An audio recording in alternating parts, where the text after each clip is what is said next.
हनुमान चालीसा का जाप करो।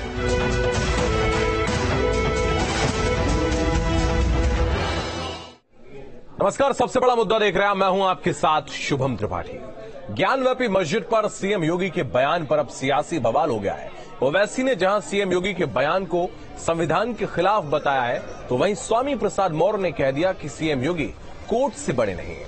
एक तरफ बीजेपी के सियासी विरोध इस मुद्दे पर बीजेपी को घेर रहे हैं, तो वहीं अयोध्या के साधु संत सीएम के बयान के समर्थन में आ गए हैं। और सवाल यह है कि क्या इस मुद्दे का हल मुस्लिम पक्ष कोर्ट के बाहर करेगा या फिर वो राम मंदिर की तरह ही कोर्ट से ही मुद्दे को सुलझाएगा। हालांकि सीएम योगी के बयान से इतना तो साफ हो गया कि बीजेपी 24 के रण में ज्ञानवापी के मुद्दे पर खुलकर खेलने की तैयारी में है। तो ऐसे में सवाल उठता है कि मुस्लिम प्रस्ताव लाएंगे या कोर्ट में टकराएंगे। 24 का मुद्दा बना ज्ञानवापी, योगी का बयान है इसकी झांकी। ज्ञानवापी पर सियासी बयान, जल्द निकलेगा समाधान। ज्ञानवापी 24 का संकल्प, क्या भूल सुधार ही है विकल्प? बाप वाले सियासी बयान नहीं निकलने देंगे समाधान। ये तमाम वो सवाल हैं जिसके जवाब हम तलाशेंगे। तो ये वो सवाल हैं जिसको लेकर लगातार अब चर्चाओं का बाजार भी जो है वो गर्म हो गया और आज इसी पर हम बात भी करेंगे। अब आपको सुनाते हैं कि आखिर सीएम ने ज्ञानव्यापी को लेकर क्या कुछ कहा था और उनके इस बयान पर संतों और मुस्लिम धर्मगुरुओं का क्या कुछ कहना है। उत्तर प्रदेश के यशस्वी मुख्यमंत्री माननीय श्री योगी आदित्यनाथ जी का जो बयान है, सभी देशवासी उनसे सहमत हैं, क्योंकि इस्लाम में बुत परस्ती हराम है। विदेशी मुगल आक्रांताओं के द्वारा जो भारत में सांस्कृतिक अतिक्रमण किया गया था, वह अब समय आ गया है कि वह कलंक दूर हो। और जब काशी विश्वनाथ परिसर के अंदर ज्ञानवापी का जब एएसआई सर्वे हुआ तो उसमें त्रिशूल मिला, जबकि इस्लाम में जब मूर्ति पूजा ही हराम है, आकार की पूजा वहां नहीं होती है, तो वहां त्रिशूल क्या कर रहा था। और जहां आकार है, जहां प्रतिमा है, उसको मस्जिद नहीं कहा जा सकता है। तो उस मंदिर परिसर को अगर कोई भी मस्जिद कहता है तो स्वाभाविक है कि वो अपराधी है, उसके ऊपर विधिक कार्रवाई होनी चाहिए। तो माननीय मुख्यमंत्री जी ने जो कहा है, अयोध्या समेत तपस्वी छावनी पीठाधीश्वर जगत गुरु परमहंस आचार्य सभी साधु संत धर्माचार्यों की ओर से, देशवासियों की ओर से उनका अभिनंदन, आभार व्यक्त करता हूं। जहाँ भी आप तलाश करोगे वहाँ सनातन से संबंधित तमाम चिन्ह आपको मिल जाएंगे। और ये सत्य है, योगी जी हमारे देश के, हमारे प्रदेश के मुख्यमंत्री हैं, उन्होंने जो तथ्य देखे उसी को देखने के बाद ऐसा बोला है। तो वो तथ्य है, उनको थोड़ी झुठला सकते हैं। तो हम योगी जी के इस बात का समर्थन करते हैं और साथ में योगी जी से एक प्रार्थना करते हैं, जामा मस्जिद की सीढ़ियों की भी चेकिंग जल्दी करवाइए। अगर हम उसको मस्जिद कहेंगे तो फिर विवाद होगा, हमें ज्ञानवापी बोल देना चाहिए। वो ज्ञानवापी है, क्या माने कि न्यायालय स्वयं देख लें, अगर वहां साक्ष्य हैं, भौतिक साक्ष्य हैं, शास्त्रीय प्रमाण होंगे, अन्य पुरातात्विक प्रमाण भी होंगे, तो स्वाभाविक रूप से इस पे निर्णय होना चाहिए। और मैं अपील, पुरानी गलतियों की पुनरावृत्ति न होने दें, बहुत शांतिपूर्ण तरीके से उपलब्ध साक्ष्य जो इस बात को प्रमाणित करते हैं।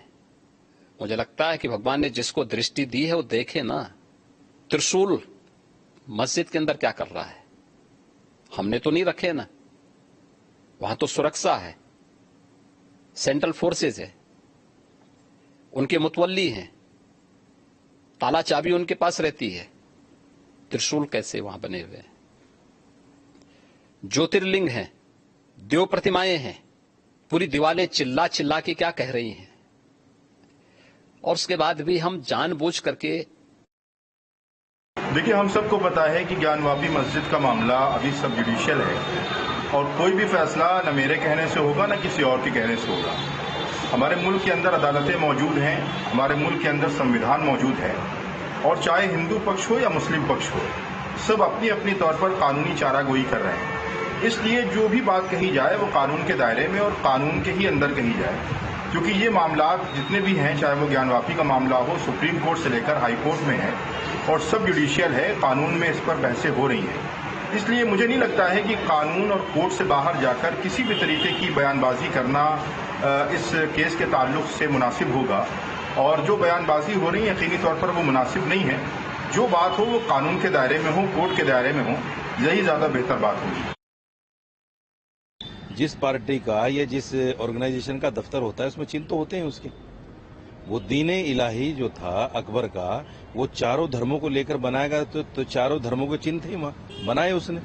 ये कॉमन सी बात है, समझ में आने वाली बात है। अब अगर वो चिन्ह पाए जाते हैं तो इसका मतलब ये थोड़ा कि मस्जिद मंदिर था। तो आपने तमाम प्रतिक्रियाओं के जरिए विषय को समझा। अब आगे बढ़ते हैं। सीएम योगी के ज्ञानवापी पर दिए बयान के बाद सियासी तूफान खड़ा हो गया। देखिए, हर मत और पंथ के लोगों को इसका समर्थन करना चाहिए कि वहाँ मंदिर है और मंदिर ही रहे। सत्य है, ये सत्य है, हर कोई ये कहेगा।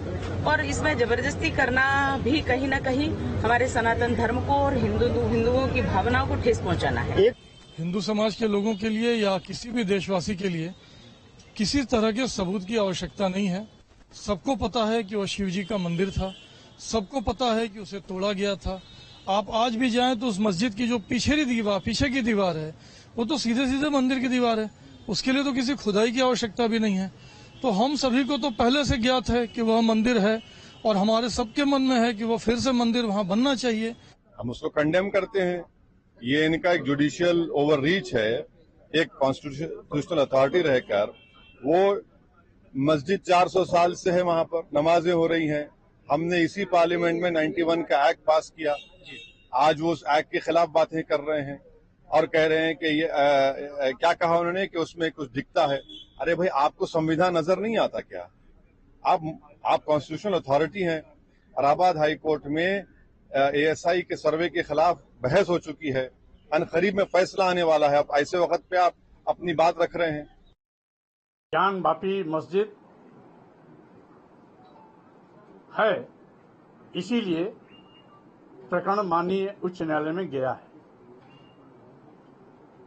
अगर ज्ञानवापी मंदिर होता तो माननीय न्यायालय में यह प्रकरण जाता ही नहीं। विवाद की शुरुआत ही यहीं से हुई है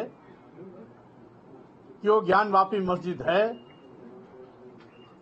5 वक्त की अभी भी उसमें नमाज पढ़ी जाती है, और जब तक माननीय उच्च न्यायालय का कोई निर्णय अन्यथा नहीं आ जाता तब तक वो ज्ञानवापी मस्जिद है, इसको कोई इनकार नहीं कर सकता है। माननीय मुख्यमंत्री जी माननीय उच्च न्यायालय से बड़े नहीं हैं, इसलिए इतनी जल्दी क्या है? माननीय उच्च न्यायालय के निर्णय का इंतजार सबको करना चाहिए। वहीं बीजेपी सांसद दिनेश लाल यादव निरहुआ ने ज्ञानवापी पर योगी आदित्यनाथ के बयान का समर्थन किया। तो ये कहता हूं ना कि जो गलती बाप ने किया वो गलती आप मत करो। जो गलती बाप ने किया वो गलती आप मत करो। अयोध्या में राम मंदिर बन के तैयार हो गया है, वहां जाके बैठो और हनुमान चालीसा का जाप करो और भगवान से कहो कि हे प्रभु, राम भक्तों का खून माफ करो। मुझे ऐसा लगता है कि ये होनी चाहिए, लेकिन उसमें भी उनको राजनीति दिखती है विपक्ष वालों को।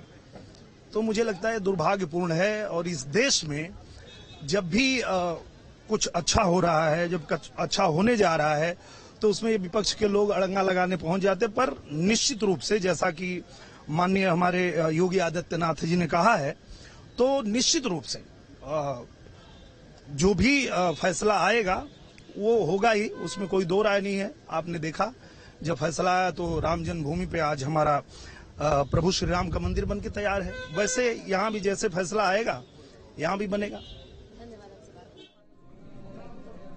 तो हमारे साथ जो खास मेहमान जुड़ रहे हैं उनका परिचय आपसे करवाते हैं। नूर अहमद अजहरी मुस्लिम धर्मगुरु हमारे साथ जुड़ रहे हैं, स्वामी चक्रपाणी महाराज हिंदू धर्मगुरु हमारे साथ जुड़ रहे हैं, अवनीश त्यागी भारतीय जनता पार्टी के प्रवक्ता हमारे साथ हैं, डॉक्टर राहुल यादव समाजवादी पार्टी के नेता हैं, मोहम्मद फरमान AIMIM से हमारे साथ जुड़ रहे हैं। आप सभी का बहुत स्वागत है।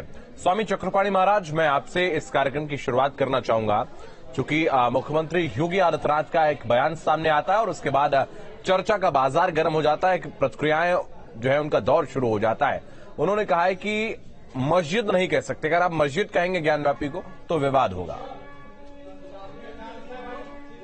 जी, आप एक वरिष्ठ पत्रकार हैं, अच्छी प्रकार से जानते हैं कि निश्चित रूप से जिस प्रकार से राम मंदिर में चूंकि मैं स्वयं पक्षकार था, उस पे भी जिस प्रकार से पहले अब तो कहा जाता था बाबरी मस्जिद और बाबरी मस्जिद हमारे शहीद कर दिया गया, और यहाँ तक कि अभी भी कहा जाता है, जबकि सर्वोच्च न्यायालय से फैसला आ गया। तो सवाल इस बात को हमें समझना होगा, या तो माननीय कोर्ट पे विश्वास करिए, तो सर्वे जो को आदेश जो हो रहा है तो उसको मानिए। पहली बार भी सर्वे का आदेश हुआ तो माने नहीं, दूसरी बार हुआ तो उसमें भी अड़ंगा, सुप्रीम कोर्ट तक पहुंच गए। अब योगी आदित्यनाथ जी एक उत्तर प्रदेश के मुख्यमंत्री हैं, तो माननीय मुख्यमंत्री जी ने अगर एक विकल्प दिया सद्भावना पेश करने का और मुस्लिम भाइयों के आगे एक रखा प्रस्ताव कि आप हिंदुओं से उनका मंदिर वापस दे दे, तो वास्तव में एक बहुत बड़ा मिसाल कायम होगा। यही आशा राम मंदिर में भी की जा रही थी, जब इसीलिए माननीय सर्वोच्च न्यायालय की ने एक मध्यस्थता टीम भी बनाई थी जिसमें मैं खुद था, लेकिन मुस्लिम पक्षकारों ने नहीं माना। अंतोगत निर्णय जो हुआ उसको स्वीकार किया गया, हिंदुओं के पक्ष में आया। उसी प्रकार से एक योगी आदित्यनाथ जी ने उन्होंने मुस्लिम पक्षकारों को एक मौका दिया है ताकि वो सद्भावना का पेश करे एक उदाहरण, ताकि वो भाईचारे का एक उदाहरण पेश करे। अब इनके पाले में है, अगर पेश करते तो ठीक है। अब नूर अहमद जी हंस रहे हैं, तो हमें लगता है कि स्वीकार करेंगे और मानना चाहिए, और मान के उस पर आगे बढ़ना चाहिए। ऐसे नूर अहमद साहब जैसे लोग आगे बढ़कर के इनको आगे आना चाहिए और हिंदुओं के उसका अधिकार देना चाहिए। हमें लगता पूरे विश्व में एक आदर्श प्रस्तुत होगा, नूर मोहम्मद जी करेंगे। तो इसलिए मैं तो ठीक है, मैं उनसे समर्थन करता हूँ। मैं उनसे भी अभी जवाब लूंगा, लेकिन उससे पहले मैं समाजवादी पार्टी के नेता हमारे साथ डॉक्टर राहुल हैं। राहुल, मुख्यमंत्री के इस बयान को कैसे देखते हैं आप? जी, देखिए, ये तो जो मुद्दा है इस ऑलरेडी ये न्यायालय में है, और न्यायालय की जो वर्डिक्ट है उसका जो फाइनल निर्णय है उसका बिना इंतजार किए हड़बड़ी में जिस बयानबाजी लोग कर रहे हैं, इससे स्पष्ट है कि ये कहीं न कहीं एक बहुत बड़ा चुनावी फायदा के लिए बयानबाजी ये करेंगे। मैंने पहले डिबेट में कह चुका हूँ, ये धैर्य तो नहीं है, बल्कि बहुत तेजी है। बिना निर्णय के आने से पहले ये इस पर ध्रुवीकरण करने की कोशिश कर रहे हैं और बखूबी कर रहे हैं। लेकिन अब समझने की बात है कि जब न्यायालय ने दोनों पक्षों को सुनने के बाद दोनों पक्ष ने अपनी बातें क्या क्या कही, और जब उन्होंने बातें कही तो न्यायालय ने इसको आर्कियोलॉजिकल सर्वे ऑफ इंडिया को हैंडओवर कहा कि आप इसको जीपीआर जो इसके ग्राउंड पेनिट्रेटिंग जो रडार है और जियो रेडियोलॉजी जो सिस्टम है, चाहे इसमें जो स्टाइलिश डेटिंग है, कार्बन डेटिंग है, एक्सरे ये जैसे भी करके आप उसके जो वास्तुकला है, जो उसकी उम्र है, आकृति है, जो इमारत की जो शक्ल है, बड़ी आसानी से आज डेट में तकनीक का इस्तेमाल करके पता कर सकते हैं कि मस्जिद के नीचे क्या कोई आदि विश्वेश्वर मंदिर है या नहीं है। ये बहुत आसान काम है। इसमें हड़बड़ी किस बात की? नहीं, ठीक है, मैं इसलिए यही सवाल आपसे पूछा था राहुल भाई, क्योंकि सर्वे का विरोध भी तो आपका दल कर रहा था ना। अब आप कह रहे हैं आज सर्वे होना चाहिए। हाँ। अरे भाई, जब न्यायालय ने निर्णय ले लिया है कि आर्कियोलॉजिकल सर्वे ऑफ इंडिया से सर्वे करके बताया, और एएसआई तो हमेशा सर्वे करती रही है, राम जन्मभूमि हो बिल्कुल, या फिर अगर नहीं तो एएसआई वहां पर सर्वे करने के लिए पहुंचा था, तो आपके दल के बड़े नेता विरोध कर रहे थे उसका। नहीं, ठीक है, अभी की जो परिस्थितियां हैं वह न्यायालय के पक्ष में है। ठीक है, मतलब समाजवादी पार्टी खुद स्टैंड नहीं ले पा रही है, सबसे बड़ी बात यह है।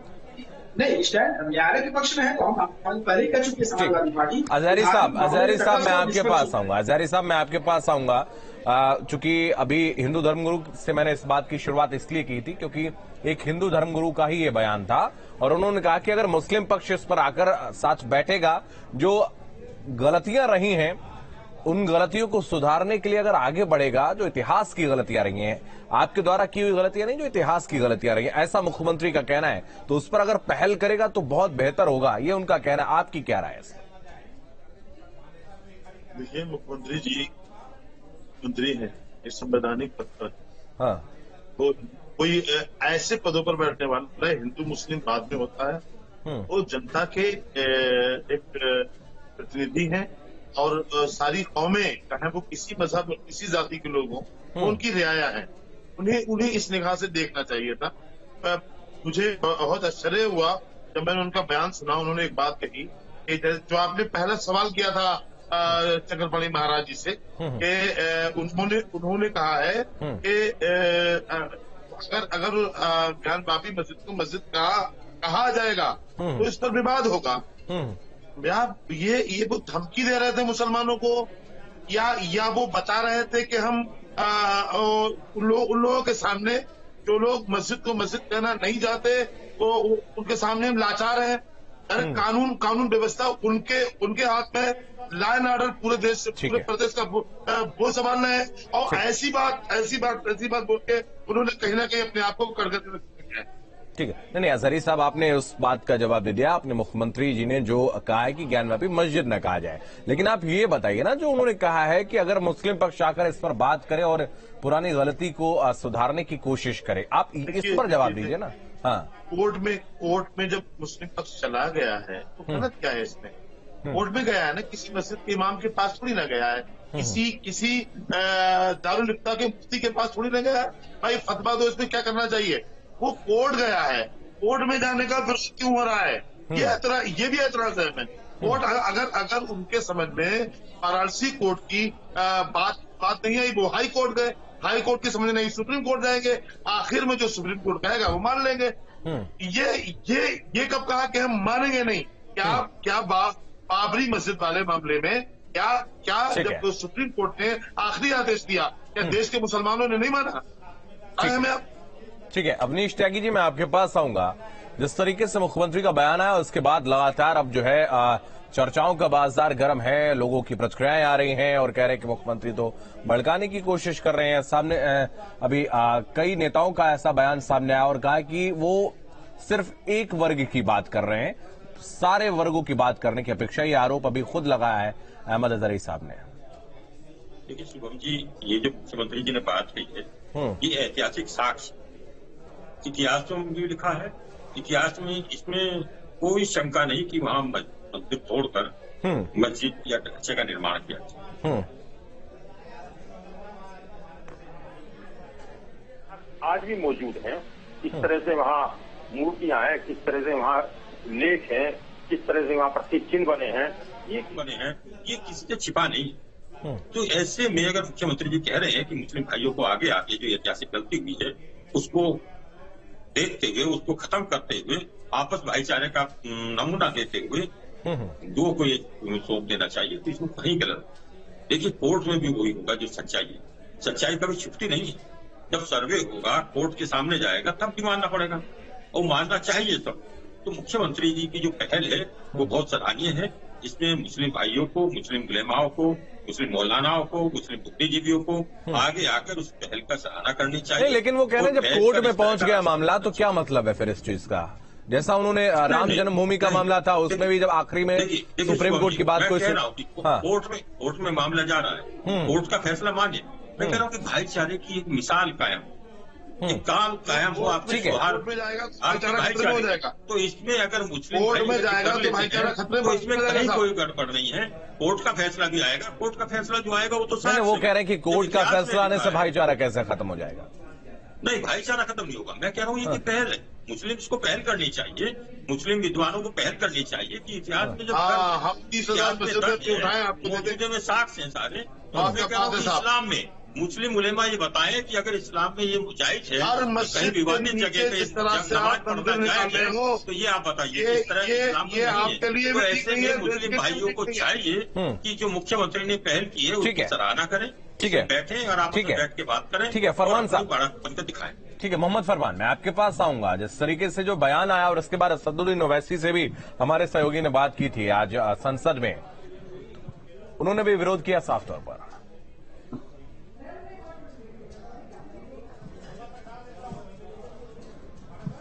देखिए मैं एक बात बताना चाहता हूं कि भारत का जो मुसलमान है वो संविधान पर, न्यायालय पर और कानून पर विश्वास करता है। जब बाबरी मस्जिद की बात चल रही थी और काफी दिनों तक ये मुद्दा चला, न्यायालय से लेकर क्या नाम है उच्च न्यायालय तक, तो उसमें भी भारतीय जनता पार्टी के काफी वरिष्ठ नेता जो आज इस दुनिया में भी नहीं हैं और जो हैं तो वो क्या नाम है राजनीतिक तौर से अपने घर बैठ चुके हैं। उन्होंने भी पहल की थी कि इसी तरीके से आपसी भाईचारा के तहत बैठ करके कुछ समझौता कर लिया जाए, हमें आप ये दे दें और इसके एवज में हम आपको कुछ और दे देते हैं, मगर मुसलमानों ने इस बात को नहीं माना है। तो इस देश में सबसे बड़ा मुद्दा जो था मस्जिद को लेकर वो था बाबरी मस्जिद। इसके बाद ये ज्ञान व्यापी है, मथुरा या काशी या जो भी है, ये छोटे मुद्दे हैं, ये बहुत बड़े मुद्दे नहीं हैं। तो उस मुद्दे पर जब मुसलमानों ने समझौता नहीं किया और न्यायालय पर विश्वास किया, आखिर में जब न्यायालय से फैसला आया, सर्वोच्च न्यायालय से, सर्वोच्च न्यायालय ने हिंदू भाइयों के पक्ष में फैसला सुनाया और उन्हें दे दी। मुसलमान खामोशी से अपने घर बैठ गया माननीय न्यायालय का सम्मान करते हुए। उसी तरीके से मैं बात ये कहना चाहूंगा कि आपसी भाईचारा बनाने की जरूरत है। भाईचारा बना रहे, ना कि ये बैठकर मंदिर और मस्जिद के विवाद में आपसी भाईचारा बनाया जाए। इस पर एक मिनट सुनिए सर, सुनिए। इस पर जब मामला माननीय उच्च न्यायालय में विचाराधीन है तो थोड़ा सा इंतजार कर लीजिए। ठीक है, वो तो तब तक आपसी भाईचारा बनाए रहिए। जो फैसला न्यायालय करेगा वो फैसला हम मान्य होगा। आपसी क्रिया और प्रतिक्रिया करने से ये केवल द्वेष फैलेगा आपस में। ठीक है, कोर्ट से बड़ा कोई नहीं होता है, जाहिर सी बात है। जो कुछ होगा कोर्ट कहेगा वो करना ही पड़ेगा, चाहे वो मुख्यमंत्री कहे या फिर कोई भी कहे। मैं आपसे ये पूछना चाह रहा हूं कि जिस तरीके से जो मुख्यमंत्री ने ये बयान दिया, उन्होंने कहा कि मुस्लिम पक्ष आकर पहल करे, तो क्यों वो कहना चाह रहे हैं, क्यों ऐसा उन्होंने कहा है, मैं ये समझना चाहता हूं।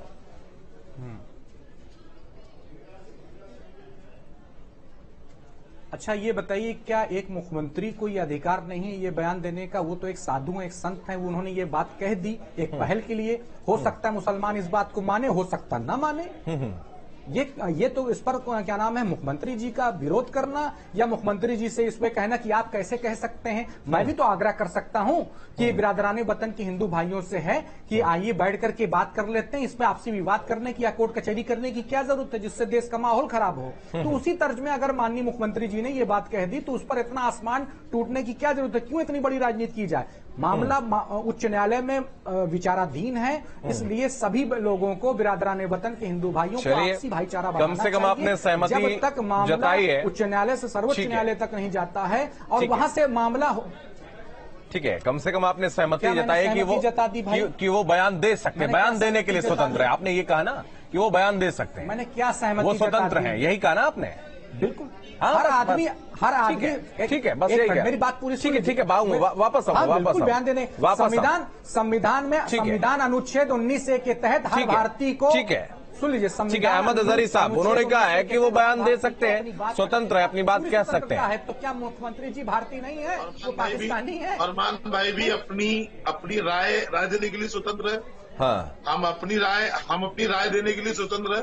हाँ, देश के प्रदेश के मुखिया ने जब जिस अंदाज में बात कही है उससे जाहिर होता है वो मुसलमानों पर दबाव बनाना चाहते हैं, मुसलमानों में खौफ पैदा करना चाहते हैं, मुसलमानों को डराना। ठीक है, अवनीश त्यागी जी जवाब दीजिए। देखिए शुभम जी, कहीं मुख्यमंत्री ने दबाव किया, घबराने की बात नहीं कही है। उन्होंने कहा है, एक ऑफर दिया है, एक सुझाव दिया है, एक प्रस्ताव दिया है, क्योंकि वहाँ बताइए वहाँ इतने बड़े साक्ष्य वहाँ इतिहास में लिखा है, वहाँ पूजा होती रही है, वहाँ सरकार की पूजा होती रही है, जब वहाँ सब चीजें मिल रही हैं तो ऐसे में मुस्लिमों को बड़ा दिखाना चाहिए, ना कि केवल कोर्ट के विरुद्ध छोड़े। मुख्यमंत्री जी ने ये कहा है कि वो जब मंदिर है तो मंदिर है, वो मंदिर वहाँ हजारों हजार साल से, वहाँ 400 साल से नहीं है, वहाँ हजारों साल से पूजा होती रही है, हजारों हजार साल से पूजा होती रही है।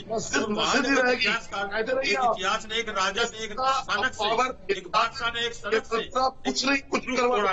मंदिर तोड़ा, लोगों को आघात किया, धार्मिक भावनाएं करी, कोई नहीं साबित माननी चाहिए और गलतियां मान के आज मुसलमानों को ये करना चाहिए कि जो गलती हो गई सो गलती हो गई, अब सब मिलकर बैठे और मंदिर केवल अपने उसके बड़प्पन को दिखाएं और को दिखाएं, तो ये एक सामान्य पहल से हो जाएगा काम।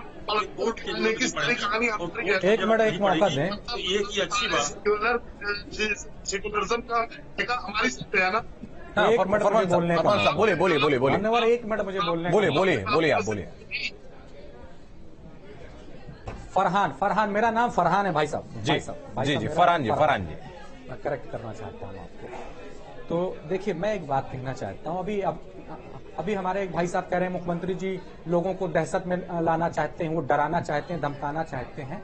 मुसलमान इसको कोई भी आदमी दहशत या डरा के धमका के कोई काम नहीं ले सकता है, क्योंकि मुसलमान जिस दिन उसने कलमा पढ़ा था ला इलाहा इल्लल्लाह मुहम्मदुर रसूलुल्लाह का, उस दिन उसने अपने जान अपने रब के हवाले कर दी थी। और जिस दिन हिंदुस्तान की सरजमी पे उसने सजदा किया था अल्लाह को सबसे बड़ा सुपर पावर मान के, उसके बाद उसके लिए कोई सुपर पावर नहीं है। और जो मुसलमान डरता हो किसी के बयान से वो मुसलमान नहीं है। अजहरी साहब बहुत बड़ी बात उन्होंने कही है। से डरता वो मुसलमान नहीं है। हर व्यक्ति को अपनी बात रखने का, अपनी बात कहने का अधिकार है। और अगर कोई व्यक्ति जी नूर अहमद अजहरी ने जी जी डराना चाहते हैं, मैंने नहीं कहा मुसलमान डरने वाला वाकई नहीं है। मुसलमान करबला से ताल्लुक रखता है, मुसलमान बदरो से रखता है, ताल्लुक रखता है। मुसलमान यकीनन डरने वाला नहीं है, यकीनन सुपर। तो फिर कैसे डराया जा सकता है? अगर फिर किस बात की कोशिश की जा रही है, अगर मुसलमान करबला से हो रही है, खौफ पैदा करने हमें नहीं डर रहे बिल्कुल, क्यों नहीं कोशिश कर रहे हैं दहशत। जब मुसलमान ठीक है, जैसे उन्होंने कहा कि जिस दिन कलमा पढ़ लिया तो उस दिन से डरना बंद। एक बात ज्ञानवापी को मस्जिद तोड़ोगे, उन्होंने कहा ज्ञानवापी को मस्जिद तोड़ोगे, उन्होंने कहा ज्ञानवापी को मस्जिद तोड़ोगे तो विवाद होगा। क्यों कहा उन्होंने? निश्चित रूप से इसमें क्या डराया? हाँ फरहान बोलिए। ऐतिहासिक साक्ष है, मौके पर साक्ष है, और जब साक्ष है तो उसमें कोई गलत नहीं कहा। वहाँ पूजा होती रही है, पूजा हो रही है, तो वहाँ कोई दिक्कत नहीं है। और जब आपको सोचना चाहिए कि इतिहास में लिखा है, आप कह रहे हैं 400 वहाँ हजारों साल से मंदिर था, और जब मंदिर था तो बोलिए फरहान बोलिए। और एक चीज और आप इस्लाम क्या माना है, आप बताइए क्या विवादित जगह पे मस्जिद बनाना जायज है? देखिए ऐसा है, हिंदुस्तान का मुसलमान देखिए बोलिए, आप अपनी बात रखिए फरहान जी, बात रखिए। मुझे बोलने की आपको ही अनुमति दे रहा हूं ना, आप बोल नहीं रहे हैं। जी मैं बात रख रहा था, मगर अजहरी साहब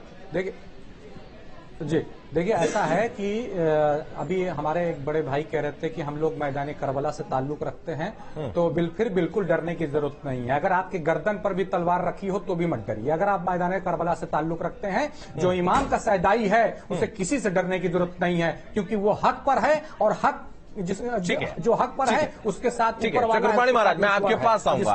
मुख्यमंत्री के इस बयान की क्या मायने? उसको 2024 के लोकसभा चुनाव से कुछ लोग जोड़ रहे हैं। देखिए शुभम जी, जो अभी फरहान साहब ने जो बोला ना वो बिल्कुल सही बोला। एक एज ए मुख्यमंत्री के नाते उन्होंने जो बयान दिया है, कोई भी कह सकता है कि भाई आपस में बैठ के बात कर लीजिए, या अगर जो कोई भी मुस्लिम पक्षकारों की तरफ अपील किया कि वो भी एक बड़ा दिल दिखाए, क्योंकि साक्ष्य प्रमाण है वो वास्तव में दीवारें चीख चीख के कह रही है। ये प्रमाण है कि किस प्रकार से 18 अप्रैल 1669 को औरंगजेब ने फतवा जारी किया, मंदिर तोड़ा, मंदिर तोड़ने के बाद जो तोड़ने वाला उनका सूबेदार था वो तोड़ करके उसका रिकॉर्ड पूरी रिकॉर्ड है। ऐसा नहीं है, राम मंदिर में तो थोड़ी डिफिकल्टी हुई, इसमें कोई ज्यादा कठिनाई नहीं होने वाली अगर माननीय कोर्ट में जाएगा तो। इसका या मथुरा जी का पूरी प्रमाण है। तो इसलिए चाहे पुरातत्व विभाग से एएसआई से जांच हो तो भी और ज्यादा मिलेगा। आप देखिए पहले जब सर्वे हुआ तो शिवलिंग मिल गया, लेकिन अब हमारे नूर अहमद साहब जो है इनको ऐसे विद्वान जनों को समझना होगा। एक बात मैं कहना चाहूंगा, बहुत इंपॉर्टेंट बात कहना चाहता हूं।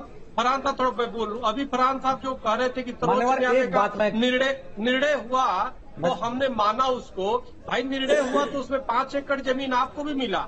आप जो बोले कि चुपचाप हम बैठ गए निर्णय सुन करके, ऐसा नहीं हुआ। निर्णय में आपको भी 5 एकड़ जमीन मिला, उसकी भी जिक्र कर लिया करिए कि माननीय सर्वोच्च न्यायालय ने 5 एकड़ जमीन आपको भी दिया और राम मंदिर के भी पक्ष में निर्णय है, तो दोनों को बराबर माननीय कोर्ट ने दिया।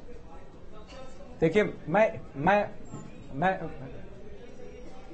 देखिए हमारे बड़े भाई संत चक्रपाणी जी मेरे साथ कई डिबेट किए हैं, कभी हमारे इनके बीच में तकरार भी हो गई। मैं एक बात कहना चाहता हूं, भी चक्रपाणी जी कह रहे थे कि सारे साक्ष्य हमारे फेवर में मौजूद हैं, सारी चीजें हमारे फेवर में हैं, इसमें ज्यादा उसमें इब्बत नहीं की बात होगी। तो मैं ये कहता हूं जब सारे साक्ष्य आपके फेवर में हैं, जब सारी चीजें आपके पक्ष में हैं, तो फिर आप माननीय न्यायालय के फैसले का इंतजार कीजिए, खामोशी से बैठिए। तीखा टिप्पणी करने से देश का माहौल खराब होता है, मत करिए, कोई फायदा नहीं है। आपस में भाईचारा रखिए, आप हमें गले लगाइए, हम आपको गले लगाते हैं। वो फैसला फैसला छोड़ दीजिए माननीय न्यायालय पर। अगर माननीय न्यायालय आपके हक में फैसला देता है तो हम आपको गले लगाकर आपको वहां तक ले चलेंगे, और फैसला अगर हमारे हक में देता है तो आप हमें गले लगाकर वहां तक छोड़। नहीं, ठीक है, मैं आपकी पार्टी की बात कर लेता हूं। मोहम्मद फरहान आपकी पार्टी की बात कर लेता हूं। जब राम मंदिर का फैसला आया, मैंने कई बयानों में सुना है, असदुद्दीन ओवैसी को भी कहते हुए मैंने ये सुना है कि कोर्ट की आंखों में धूल झोंक कर यह फैसला आया है।